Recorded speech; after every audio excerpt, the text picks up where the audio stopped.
Magandang umaga, nagbabalik ang PTV Balita ngayon. Posibleng maramdaman ang katamtaman hanggang malakas na pag-ulan sa rehiyon ng Quezon ngayong araw.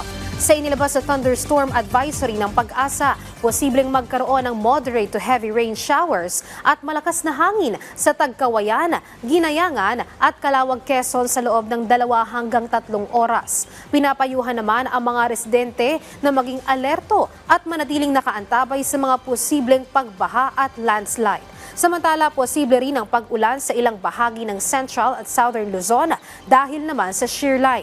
Base sa weather forecast ng Pag-asa, posibleng makaranas ng maulap na kalangitan hanggang kalat-kalat na pag-ulan sa Bicol Region, iba pang bahagi ng Quezon, Laguna at Rizal. Magdadala rin ng maulap na kalangitan at kalat-kalat na pag-ulan ng Intertropical Convergence Zone o ITCZ sa Mindanao, Eastern Visayas, Central Visayas, Negros Island, Aklan, Capiz, Iloilo at Palawan. Sa Cagayan Valley naman, Cordillera Administrative Region at Aurora, amihan ang magdudulot ng maulap at posibleng pag-ulan.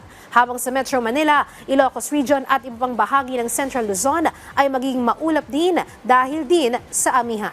Ayon naman sa Pag-asa, sa ngayon wala pa silang namomonitor na low pressure area na namumuo sa paligid ng Philippine Area of Responsibility. Nanalo ng Best in National Costume Award sa 73rd Miss Universe si Miss Universe Philippines Chelsea Manalo.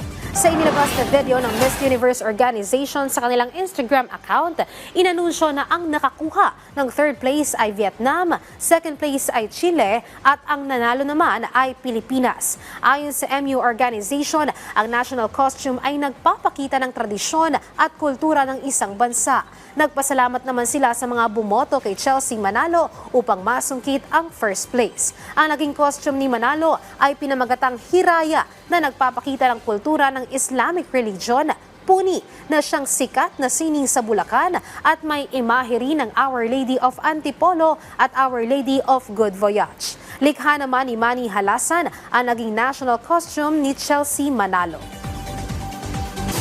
Pinuri naman ng Filipino-Chinese community ang naging pahayag ni Pangulong Ferdinand R. Marcos Jr. na pinapatigil niya ang paghahain ng impeachment case laban kay Vice President Sara Duterte.